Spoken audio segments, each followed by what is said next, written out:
The fluorescent lights in the ER were still buzzing above my head when I picked up my phone at 2 a.m. and saw it. My sister's Facebook post. A selfie. Full smile, glass of wine, #blessed. The caption read, "Finally, a day without the drama queen." 47 likes.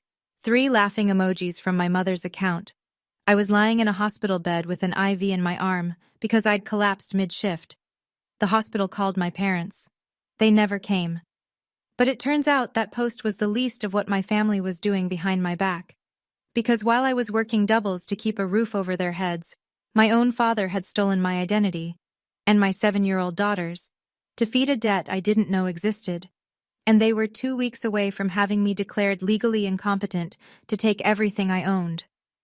What I did next started with one phone call, and by the end of the month, they were the ones without a home.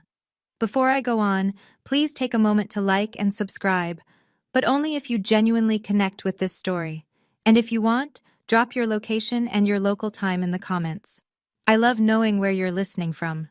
My name is Donna. I'm 33. I'm a night shift nurse and a single mom to a 7-year-old named Lily. And this is what happened when I stopped being the person everyone could take from. Now let me take you back to a Tuesday evening in October, the night my body finally gave out. The hallway at Ridgemont County Hospital smelled like floor wax and stale coffee. I was 14 hours into a shift that was only supposed to be 10. Carla, the other night nurse, had called out with the flu. So I stayed. I always stayed. My hands had started shaking around hour 11, not the kind of shaking you notice. The kind you hide. You press your palms flat against the medcart. You grip the pen a little harder. You breathe through the tremor and chart one more patient. By hour 13, the fluorescent lights had a halo around them. My vision swam at the edges. I told myself it was just the lighting. By hour 14, I was walking down the east corridor toward the nurse's station with a stack of intake forms. My knees buckled first. Then the floor came up fast. I don't remember hitting the ground. I remember the sound, the forms scattering, a shoe squeaking on tile, someone yelling my name. Then the ceiling tiles counting them. 1, 2, 3, the oxygen mask. Severe dehydration, chronic fatigue collapse. That's what the ER attending wrote on my chart. They wanted to keep me overnight for observation and fluids. I didn't argue. I couldn't. Lying in that bed, I stared at my phone. The hospital's emergency contact protocol had already kicked in. They'd called my father, Gerald Paxton. No answer. They'd called my mother, Patricia. Voicemail. I thought about Lily, asleep at home. My mother was supposed to be watching her. She usually did on my night shifts, but no one had called me back to confirm anything. I reached for my phone to text my mother. That's when I saw the Facebook notification. Danielle Marie Paxton, my younger sister, 28 years old. The post was timestamped 40 minutes after the hospital called our parents. The photo was a selfie. Danielle on the living room couch, my couch, in my house, holding a glass of red wine. Full smile. No filter needed when you're that pleased with yourself. The caption read, "Finally, a day without the drama queen." 47 likes. I scrolled through them. Names I recognized. Karen from the church prayer group. Mike, who ran the hardware store. Janine, my mother's walking partner. People from Ridgemont. People who knew me. One comment stood out. Brenda Hollister, who lived 2 streets over. Is she being dramatic again? Danielle's reply. You have no idea. I kept scrolling. 3 laughing face reactions at the top. I tapped to see who. The third one was my mother, Patricia Paxton, a laughing emoji, while her oldest daughter was lying in a hospital bed alone. I set the phone face down on the thin hospital blanket. I didn't cry. I looked at the ceiling tiles again. This wasn't new. That's the part that sat heaviest. Every time I got sick, every time I asked for help, every time my body showed any sign of breaking under the weight I carried, the word was always the same. Dramatic. The first time I collapsed 2 years ago, my father didn't even come upstairs. He said it from the kitchen doorway. Nurses don't collapse, you just want attention. I picked the phone back up and screenshot the post. I don't know why. Instinct, maybe. Or maybe some part of me already knew I'd need it. But that Facebook post? That was just the wound I could see. The real damage was in places I hadn't thought to look yet. They discharged me the next morning at 7:15. I drove myself home, 30 minutes on Route 9 with the window cracked because the car heater made me dizzy. The October air was sharp and wet and it kept me upright. I pulled into the driveway of 412 Maple Lane, the house my grandmother Helen left me when she passed 12 years ago. A 3-bedroom Cape Cod with a leaning mailbox and a porch that needed painting. The deed, filed at the county recorder's office, read one name: Donna Marie Paxton, sole owner. Fee, simple, absolute. I walked through the front door. Gerald sat in the recliner, watching a morning talk show. He glanced up, glanced back at the screen. "You look fine. Don't make a thing out of it." In the kitchen, my mother stood at the stove, stirring oatmeal. She didn't turn around. "There's coffee if you want it." Danielle was on the sofa, scrolling her phone. She didn't look up at all. I stood in the hallway of my own house and waited. 3 seconds, 5. Nobody asked. Nobody said, "Are you okay?" Nobody said anything. I went upstairs. Lily was sitting on her bed, already dressed for school, her backpack on. She threw her arms around me. "Mama, Grandpa said you were just tired." "I'm okay, baby," I said. "Let me change and I'll take you." I held her for a long time. Then I set her down and looked around the room. Her small room in the house my grandmother gave me. The house where my family lived rent-free because I believed that's what family meant. Standing in that hallway, I felt like a guest in my own home. On the kitchen table, I'd noticed a white envelope. Return address, the county courthouse. It was addressed to Gerald Paxton. I didn't open it. It wasn't my mail. But I remembered it. I didn't know what that envelope was about. Not yet. But I would. And when I did, it changed everything. 1 week later, I was back at work. Reduced hours, the charge nurse insisted. My body was recovering.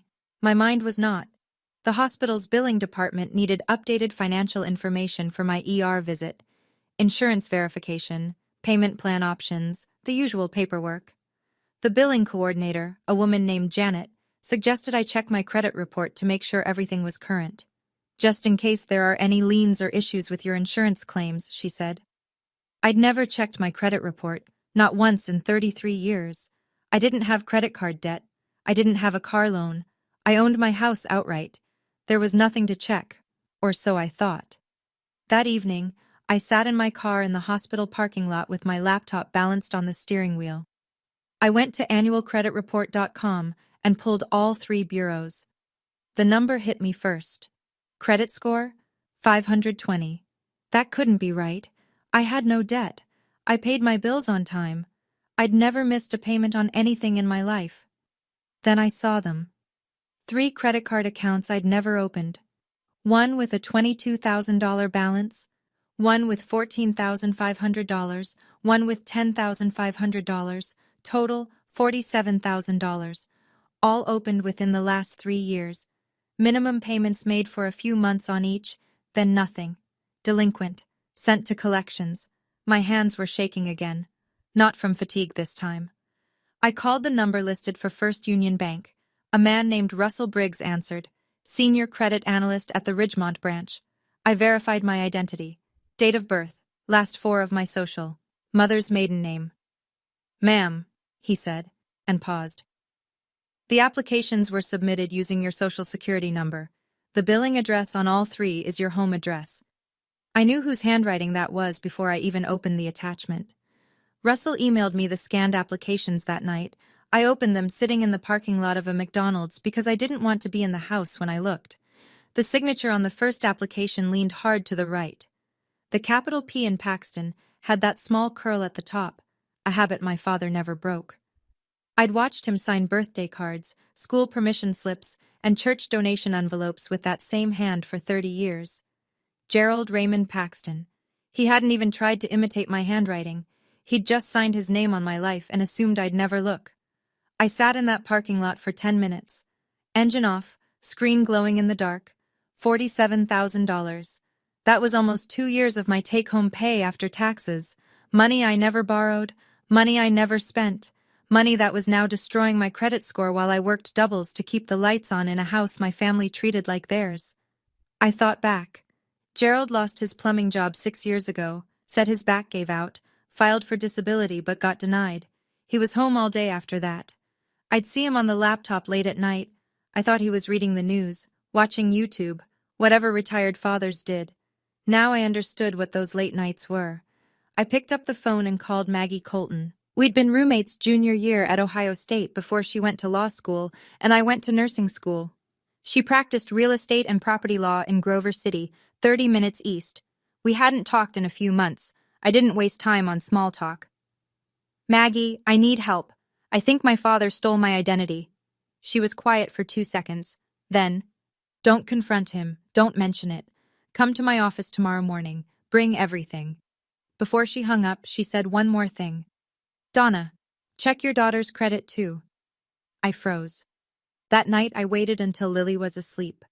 I tucked the blanket around her shoulders, closed her door halfway the way she liked it, and went to my room. Checking credit for a minor isn't like pulling your own report. You have to contact each bureau directly.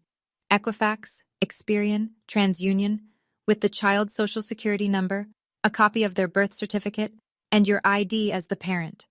I started the process online. One bureau had a result within the hour. A credit card, opened 6 months ago, in the name of Lily Marie Paxton. Balance, $1,200. I closed the laptop, slowly. I set it on the nightstand and stared at Lily's door down the hall. She was 7. She could barely write her own name in cursive. And someone had used her social security number, a number I kept in a locked file box in my bedroom closet, to open a line of credit. I got up and went to the closet. The file box was there. The lock was intact. But when I opened it, I noticed gaps. My original birth certificate? Gone.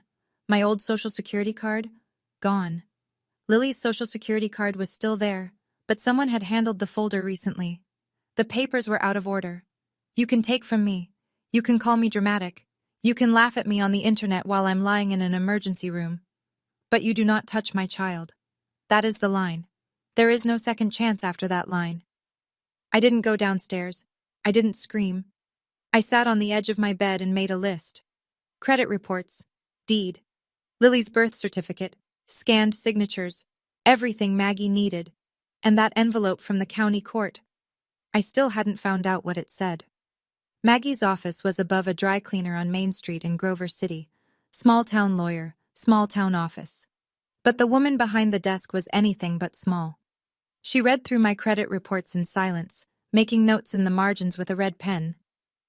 This is textbook familial identity theft, she said. Federal crime. All 3 applications used your social, your address, and a forged signature. I handed her my phone with the photo I'd taken of the courthouse envelope on Gerald's kitchen table. She studied the return address. You didn't open it? It's not my mail. Smart. She turned to her computer and pulled up the county court's public docket, typed in my name, scrolled, stopped. I watched her face change, not dramatically. Maggie was never dramatic, but her jaw tightened by a fraction. Donna. She turned the screen toward me. Your father filed a petition for guardianship over you 2 weeks ago. I read the screen. Petition for guardianship of Donna Marie Paxton, filed by Gerald R. Paxton. The stated reason. Respondent has a documented history of medical episodes consistent with diminished mental capacity. Under the section for supporting witnesses, one name, Danielle Paxton. The petition was filed 3 days after my last hospitalization. 3 days. They'd been waiting for me to collapse so they'd have fresh paperwork. If this goes through, Maggie said quietly, your father becomes your legal guardian. He controls your finances. He can sell the house. My house.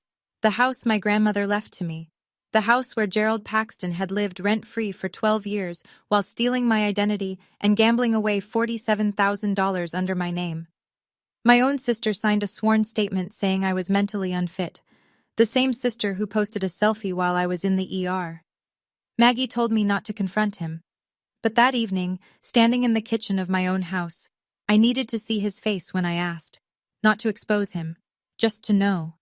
Gerald was pouring coffee, his back to me. The TV murmured from the living room. Dad, have you ever used my social security number for anything? He didn't turn around. What kind of question is that? A straightforward one. He set the pot down, still facing the counter. No. Why would I? I checked my credit today. 5 seconds of silence.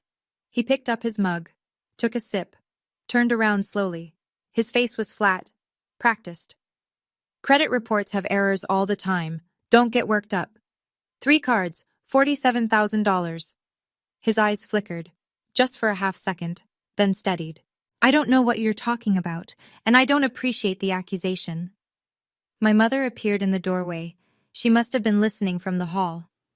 What's going on? Gerald cut in before I could answer. She's starting again.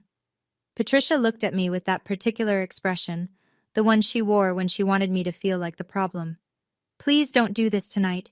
We just had dinner. I looked at my mother. Did you know? Know what? Donna, you're scaring me. I held her eyes for a long moment. Then I stood up from the table. Okay. I walked to the stairs. I was 4 steps up when I heard it. Gerald's voice, low, almost a hiss, directed at Patricia. She's digging. We need to move faster. He didn't know I could hear, and he didn't know I already knew what they were moving toward. The next morning, I was packing Lily's lunch, turkey sandwich, apple slices, juice box, when my phone rang. Danielle. I answered. Hey. Her voice was soft, concerned. The performance had already started. I heard you were upset about some credit stuff? Dad told me. Did he? Look, everyone's worried about you. After the hospital thing, maybe you should take a break, like, really talk to someone. You mean a therapist, to prove I'm unstable? A pause. She recovered quickly. I mean someone who can help. Danny, did you sign a document at the county courthouse 2 weeks ago? The pause this time was longer. I could hear her breathing shift. That was just in case. Dad said it was to protect you. Protect me from what? From yourself, Donna. You collapsed at work, twice in 3 years. You can't keep going like this. I closed Lily's lunchbox. Click. I collapsed because I work 70 hours a week to keep a roof over all 4 of you, in my house. It's the family's house. Read the deed, Danny. She hung up. Lily came downstairs with her backpack. Who was on the phone, Mama? Aunt Danny. Is she coming over? No, baby. Let's get you to school. I drove Lily to Ridgemont Elementary and watched her walk through the doors. Then I sat in the car for a minute, gripping the steering wheel. 10 minutes later, Gerald called. I let it ring through to voicemail. His voice was tight, controlled, the way it got when he was cornered. You need to stop this nonsense, girl. I'm your father. Everything I've done is for this family. If you push this, you won't have a family left. And I already told Pastor Avery we're having a family meeting Sunday to sort this out, together, the way families do. I saved the voicemail. I was going to need it. 2 days later, I was back in Maggie's office. She had the deed spread out on her desk beside a property title search she'd run overnight. Donna Marie Paxton, sole owner, fee simple absolute, she read aloud. No co-owners, no liens, except the fraudulent credit accounts, which we'll have removed once the identity theft report processes. No mortgage, clean title. So I can sell it. You can sell it today if you want. You don't need anyone's permission. They've lived there 12 years. Can they claim anything? Maggie leaned back. Did they ever pay rent? No. Is there a lease, written or verbal agreement? No, they're my parents. I just let them stay. Then legally, they're licensees. You can revoke that license with 30 days written notice. Ohio law doesn't require more than that for non-tenants without a lease. I sat with that for a moment. 12 years of open doors, and legally, they had less right to that house than a month-to-month renter. Maggie gave me the name of a realtor in Grover City, not Ridgemont, where gossip traveled faster than the mail. I met her the following afternoon. Her name was Lynn Draper. She walked through 412 Maple Lane while my family was out. Gerald at his Tuesday card game, Patricia at the church, Danielle at work. Lynn took photos, measured rooms, and checked the roof from the driveway. I'd listed at 185, she said. Solid neighborhood, good bones. I signed the listing agreement in her car, but I told her to hold it. Don't put it on the MLS yet. When? She asked. I'll tell you when. The house was ready to go, but I needed one more thing before I could move. The next morning, I filed identity theft reports on identitytheft.gov. One for me, one for Lily. The FTC assigned case numbers within minutes. I printed the confirmations and drove to the Ridgemont Police Department. Officer Dale Harris was at the front desk, mid-40s, crew cut, a calm face that had probably heard worse. I laid the credit reports, the scanned applications with Gerald's handwriting, and the FTC confirmation numbers on the counter. "I need to file a report for identity theft," I said. "The person who did it is my father. He lives in my house." Harris looked at the paperwork, looked at me, nodded once. "Have a seat, ma'am. This'll take about an hour." It took an hour and 20 minutes. He documented everything, gave me a case number and his direct line. That afternoon, Maggie filed a motion to dismiss the guardianship petition at the county court. She attached two things. First, a letter from my personal physician, Dr. Annette Rourke, confirming that my hospitalizations were caused by physical exhaustion and dehydration, not mental illness, not cognitive impairment, not diminished capacity. Second, the identity theft report, establishing that Gerald had a direct financial motive to gain control of my assets. "The judge will see this before the hearing date," Maggie said. "It's strong." That night, I listened to Gerald's voicemail one more time. His voice played through my earbuds while Lily slept down the hall.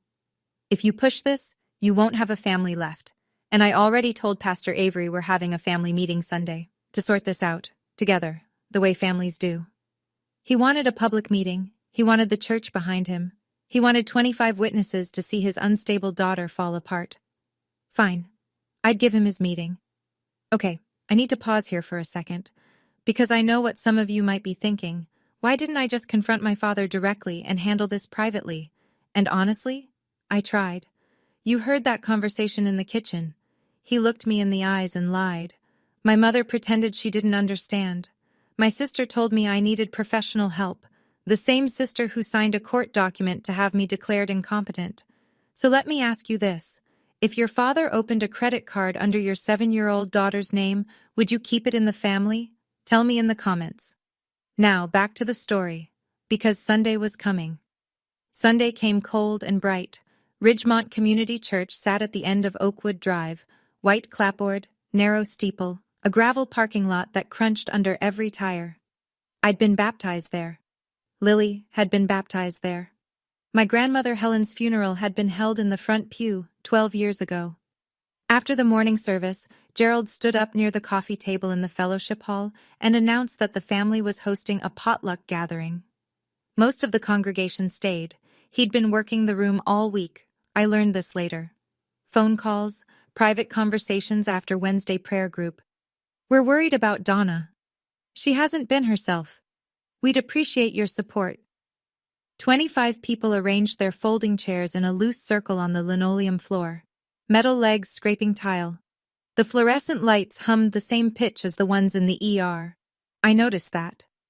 Pastor Tom Avery sat at the head of the circle, Bible on his knee, looking like a man who'd agreed to referee something he didn't fully understand. Gerald sat across from him. Pressed shirt, serious expression, the concerned patriarch. Patricia was beside him, eyes already red, tissue in her hand, ready. Danielle sat to their left, arms crossed, jaw tight. I walked in with Lily. She was carrying a coloring book and a box of crayons. I found 2 chairs near the door and sat down. 25 faces turned toward me, some with sympathy, some with curiosity. A few with the particular look people get when they've already decided what they're seeing. Gerald cleared his throat and stood. "Thank you all for being here. As some of you know, our Donna has been going through a difficult time." He swept his gaze across the room. "She's been in the hospital twice. She's been under a lot of stress. Pat and we're worried. We want to make sure she gets the help she needs." Patricia dabbed her eyes with the tissue. On cue. "We just love her so much." A murmur of sympathy rippled through the chairs. I watched heads nod. Glenda Morrison, 70 years old and sitting near the window, pressed her hand to her chest. Ted Buckley, mid-50s, leaned forward with his elbows on his knees. The room was tilting Gerald's direction, and he knew it. He continued, voice steady, measured. The voice of a man who'd rehearsed this. "I know this is hard to hear, But Donna has been making some irrational decisions lately, accusing family members of crimes. He paused to let that word land. Threatening to sell the family home. The murmur grew louder. I felt the weight of it. 25 people recalibrating who I was in their minds. Ted Buckley shook his head slowly. Maybe she does need someone looking out for her. Gerald nodded. Grateful, humble, perfectly calibrated. The court needs to know that the community sees what we see. That she needs someone to help manage her affairs. Just temporarily, until she's better. Danielle uncrossed her arms long enough to wipe her eyes. Her mascara didn't run. I noticed that too. I sat still. Lily colored beside me, a purple house with a yellow sun. The sound of her crayon on paper was the only honest thing in that room. Pastor Avery shifted in his chair. He looked at Gerald, then at me. Something in his expression was still unsettled. Gerald, he said carefully, has Donna agreed to this meeting? Gerald spread his hands. She's here, isn't she? Avery turned to me. Donna, would you like to say anything? I looked up from Lily's drawing. 25 pairs of eyes, the fluorescent hum, the smell of coffee and sheet cake. Yes, I said, I would. Before I could stand, Danielle cut in. See? She turned to the room, palms up. She's doing it again, making everything about her. Patricia let out a small sob, louder than the last one. I can't watch my daughter destroy herself. Gerald seized the momentum. He turned his back to me and faced the circle, voice dropping to that low, steady register he used when he wanted to sound like the reasonable one. This is exactly what we're talking about. She can't handle basic conversations without getting confrontational. We're not trying to hurt her, we're trying to help.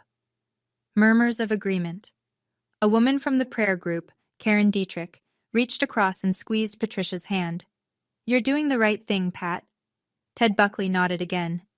Seems like it's been building for a while. I looked around the room. 25 people who had known me my entire life, who had watched me grow up in this church. And they were looking at me the way you look at someone who's slipping, with pity and distance and relief that it's not them. Glenda Morrison caught my eye from the window. Her face was harder to read. She wasn't nodding. I looked down at Lily. She'd finished the purple house and was starting on flowers. Green stems, red petals, her tongue poking out in concentration. Every second I stayed quiet, it worked. Gerald's version became the truth by default. The concerned father, the unstable daughter, the family just trying to help. I'd spent 33 years being quiet, being manageable, being the one who absorbs and adjusts and makes no trouble. That was the version of me they'd built this trap around. I stood up. I didn't raise my voice. I've learned that the quietest person in the room is usually the one holding the truth. I reached into my bag and set a manila folder on the table in front of me. The room went still, not silent.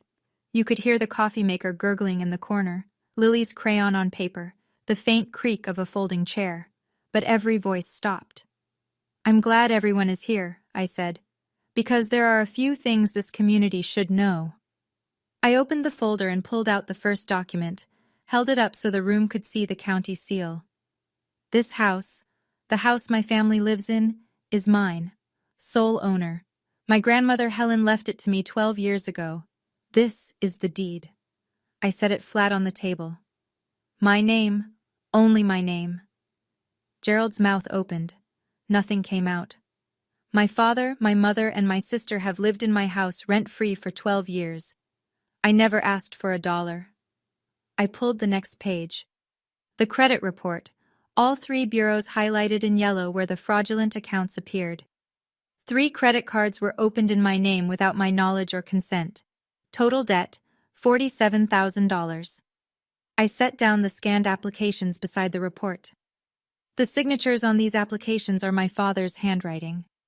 A sound moved through the room, not a gasp exactly, but the collective inhale of 25 people recalculating what they thought they knew.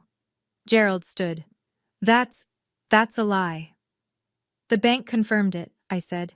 I have a case number from the FTC and a police report on file with the Ridgemont Police Department. I reached into the folder one more time. And 6 months ago, someone opened a credit card in the name of my 7-year-old daughter. $1,200. Glenda Morrison's hand went to her mouth. Pastor Avery turned slowly and looked at Gerald. The room had shifted. I could feel it, like the air pressure dropping before a storm. People who'd been leaning toward Gerald were sitting upright now. Karen Dietrich had pulled her hand away from Patricia's. I wasn't done. But that's not all my father has been doing. I kept my voice level. No tremor, no anger, just facts. 2 weeks after my last hospitalization, he filed a petition at the county courthouse to have me declared legally incompetent. I set the printed copy of the docket entry on the table. Public record. Maggie had obtained it from the court clerk. If this petition went through, my father would become my legal guardian. He would control my finances. I looked directly at Gerald. He could sell my house, the house he doesn't own, to pay debts he took out in my name. Gerald's face had gone from red to gray. He gripped the back of his chair. You're twisting everything. I was trying to protect you. You were trying to protect yourself. Patricia stood halfway up, tissue pressed to her face. Donna, please, not here. You chose here, Mom. Dad invited 25 people, so let them here. I turned to Danielle. She hadn't moved. Her arms were crossed so tightly her knuckles were white. And my sister signed this petition as a witness, stating under oath that I was mentally unfit. I held the page up so the room could see her signature. Tell them, Danny. Tell them how much Dad promised you from the sale. Danielle's mouth worked, but no sound came out. She looked at Gerald. He didn't look back. She looked at the floor. To my right, a chair scraped against linoleum. Ted Buckley, the man who'd said I needed someone looking out for me 5 minutes ago, picked up his folding chair, moved it 3 rows back, and sat down without a word. The silence that followed was the loudest sound I'd ever heard in that room. Pastor Tom Avery rose from his chair. He was a tall man, lean, with reading glasses he kept pushing up the bridge of his nose. He'd led this congregation for 19 years. He'd married couples and buried their parents and sat with families through every kind of grief. People trusted him. Gerald had counted on that. Gerald? Avery's voice was calm, but it carried the full weight of the room. I agreed to be here today because you told me Donna was in crisis. You told me she was a danger to herself. Gerald started. She is. I'm looking at a woman who brought documentation, Avery continued, as if Gerald hadn't spoken, who spoke calmly, who has not raised her voice once. He turned to face Gerald fully. And I'm looking at a father who stole his daughter's identity and his granddaughter's. He addressed the room. I think we all owe Donna an apology for being here under false pretenses. Glenda Morrison spoke next. Her voice was thick. Gerald Paxton, I've known you 30 years. Shame on you. Karen Dietrich pulled her chair 6 inches away from Patricia. She didn't say anything. She didn't need to. Patricia was crying now. Not the rehearsed kind, the real kind, the kind that comes when the audience you spent your whole life performing for finally sees backstage. Gerald's voice cracked for the first time. You don't understand. I was going to pay it back. I had a plan. Your plan was to sell my house, I said. He had nothing left. He stood there, 61 years old, in his pressed Sunday shirt, in a church where everyone had called him by his first name for 3 decades, and he had nothing. But I wasn't done, because there was one more thing I hadn't told them yet. One more thing. I reached into my bag. As of this morning, my house is listed for sale. The room rustled. Someone in the back whispered something I couldn't catch. Gerald's head snapped up. You can't do that. We live there. You live in my house, without a lease, without paying rent. I pulled 3 white envelopes from the folder and set them on the table, one in front of Gerald, one in front of Patricia, one in front of Danielle's empty chair. She'd gone rigid but hadn't left. My attorney has prepared 30-day written notice for all 3 of you. That's more than the law requires. Gerald stared at the envelope like it might detonate.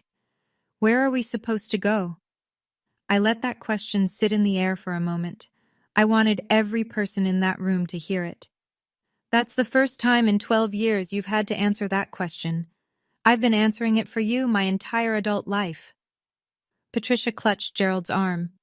Donna, you can't throw your parents out on the street. I'm not throwing you out. I'm giving you 30 days' notice. In writing. I kept my voice steady. Which is more courtesy than you gave me when you tried to have me declared incompetent.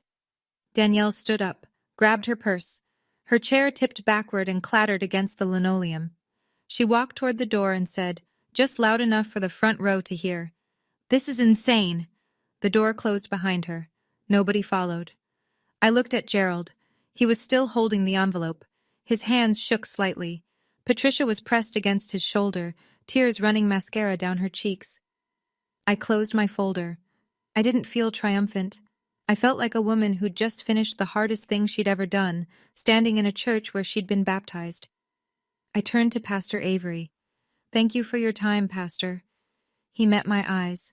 There was no pity in his face, just respect, and something that looked like sorrow for what had brought us here. "Donna, if you or Lily need anything, this church is here for you." I nodded. I looked down at Lily. She'd finished her coloring page. A purple house, yellow sun, green flowers. She held it up to show me, oblivious to everything that had just happened above her head. "Ready, baby? Can I bring the crayons?" "You can bring the crayons." I took her hand and walked toward the door. Glenda Morrison was standing near the exit. She reached out and took my free hand in both of hers. Her fingers were thin and warm. "Your grandmother Helen would be proud of you, sweetheart." My throat tightened. That was the first time all day. "Thank you, Mrs. Morrison." Outside, the October sun was low and gold. The gravel crunched under our shoes. Lily skipped ahead toward the car, coloring book tucked under her arm. "Mama, why was Grandpa upset?" I unlocked the car and opened her door. "Because things are going to be different now, baby. But different can be good." She considered this with the seriousness only a 7-year-old can manage. Then she climbed in and buckled herself. I sat in the driver's seat, started the engine, pulled out of the parking lot. I didn't feel victorious. I felt tired. But it was a different kind of tired. The kind that comes after you finally set down something you've been carrying too long. My phone buzzed. A text from an unknown number. "Donna, this is Ted Buckley. I owe you an apology. I had no idea. If you need a reference for anything, work, housing, you call me." I put the phone down and drove. I want to pause again for just a moment, because I know this part of the story hits differently depending on where you're sitting. If you've ever had to hand an eviction notice to your own parent, or even just imagined what that would feel like, you know the weight of it. I didn't enjoy it. I didn't plan some dramatic speech. I just stopped absorbing what was never mine to carry. Here's what I want to know from you. Do you think 30 days was too generous for people who tried to have me declared incompetent? Or should I have given them more time? Tell me in the comments. Okay, let me tell you what happened after that Sunday. The week after the church meeting, things moved fast, but through channels, not chaos. Maggie called on Thursday. The judge had reviewed her motion to dismiss the guardianship petition. He'd seen the identity theft report, the FTC case numbers, Dr. Rourke's medical letter confirming my full cognitive and legal capacity, and the documented financial motive Gerald had for seeking control of my assets. The petition was dismissed without a hearing. The judge added a note to the file. Petitioner appears to have a significant conflict of interest. That same week, Officer Harris at the Ridgemont PD called to confirm the investigation was active. Gerald had been summoned for a formal interview at the station. He hired an attorney, the same cut-rate lawyer from the next county who'd helped him file the guardianship papers. That attorney, after reviewing the evidence Maggie had compiled, withdrew from the case within 48 hours. The fraudulent credit accounts under my name were frozen by all 3 bureaus. The dispute process would take 2 to 3 months, but Russell Briggs at First Union confirmed I would not be held liable for the $47,000. The account opened under Lily's name was closed immediately. Her credit file was wiped clean. Gerald called me on a Wednesday evening. His voice was different, stripped of the authority, the posture, the practiced calm. He sounded like a man standing at the edge of something he couldn't talk his way out of. "Donna, please. I'm going to jail. I'm your father." I was standing in the kitchen, washing Lily's dinner plate. I held the phone against my ear and watched the soap bubbles slide off the ceramic. "You should have thought about that before you stole from your granddaughter." I hung up. I finished the dishes. I dried my hands. and I felt nothing that needed forgiving. The social fallout in a small town doesn't arrive all at once. It seeps, like water finding cracks in a foundation. Patricia tried to attend Wednesday prayer group the following week.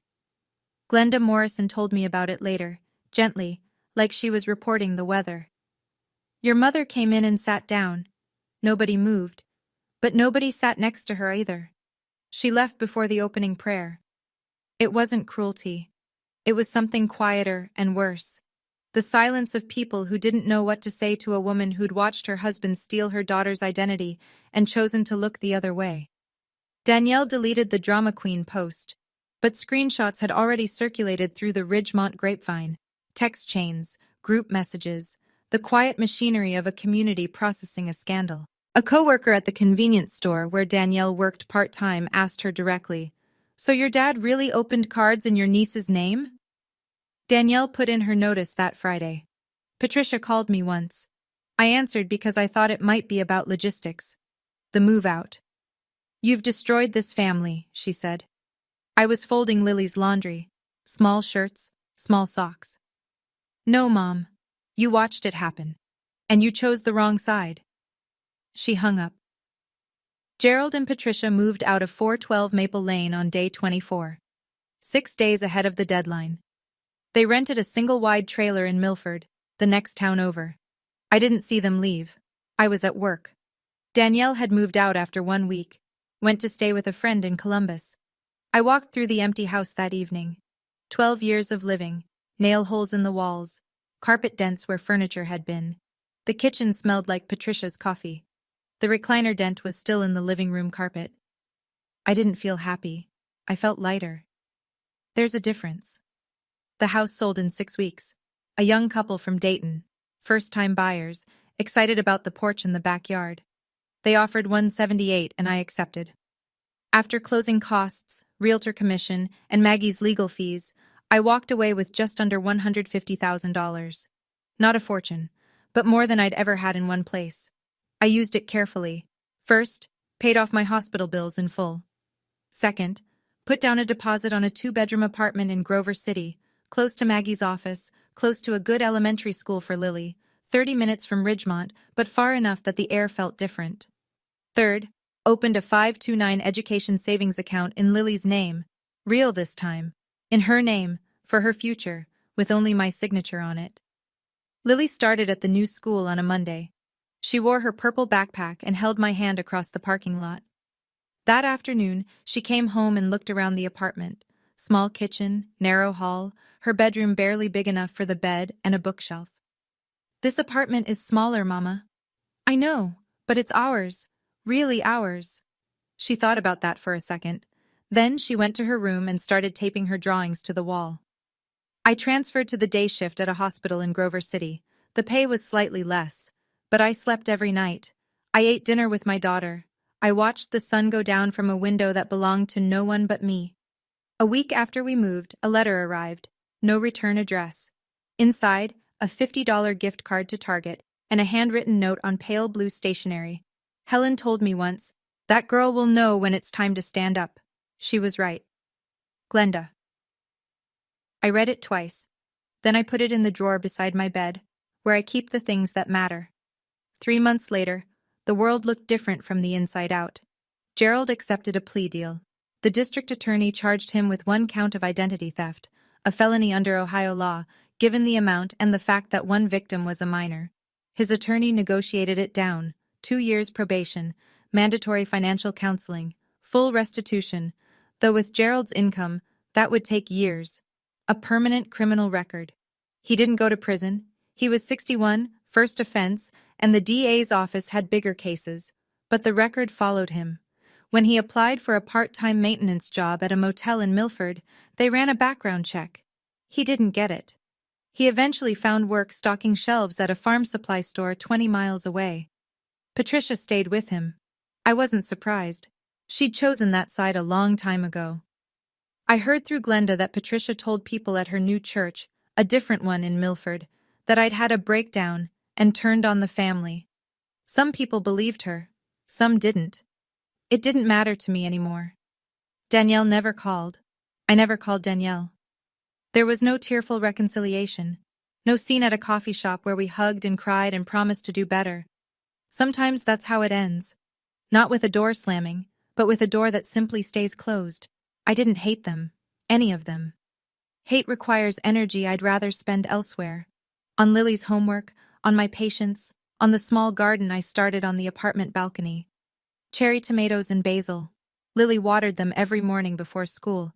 I don't carry them anymore. That's the truest thing I can say. I set them down, and my arms remember what it feels like to be empty and free. I want to tell you what I learned, not as advice, just as what happened to me. I learned that the people who call you dramatic are usually the ones doing the most damage. Because if they can make you doubt your own reaction, they never have to answer for their actions. Every time I got sick, every time I was tired, every time I asked a question, dramatic. It's a word designed to make you smaller. And I spent years letting it work. I learned that owning something on paper means nothing if you don't protect it. I owned that house for 12 years and never once acted like it was mine. I let people live in it rent-free, let them rearrange the furniture, let them call it the family house, until I almost believed it too. Generosity without boundaries isn't generosity. It's an open door with no lock. I learned that checking your credit report, and your child's, is not paranoid. It's not dramatic. It's parenting. If I had looked 3 years earlier, I would have caught the first card. If I had looked 6 months earlier, Lily's name would never have been touched. I check it every quarter now.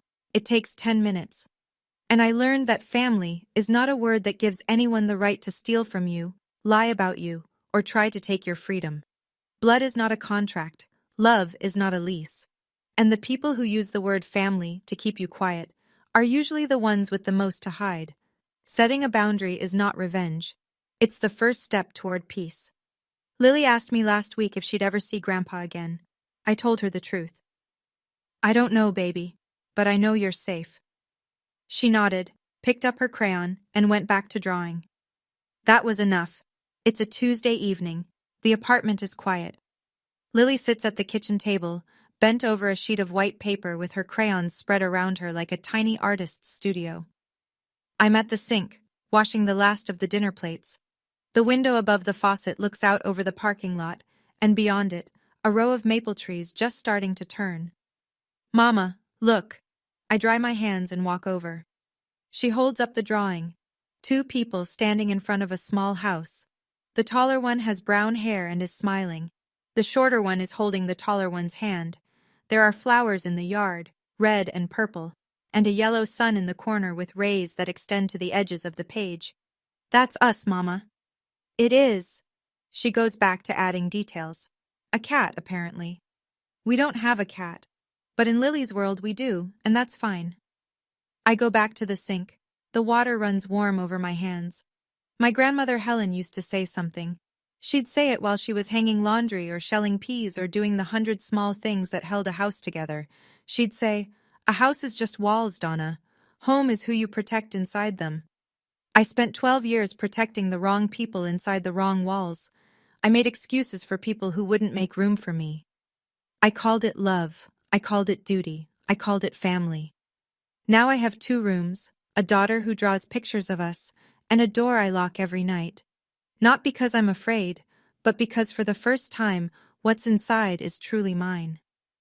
My father asked, in that church fellowship hall, in front of 25 people, "Who's dramatic now?" I didn't answer him then. But I'll answer now. No one. Because I don't live in his story anymore. I live in mine. Thank you for staying with me through all of it.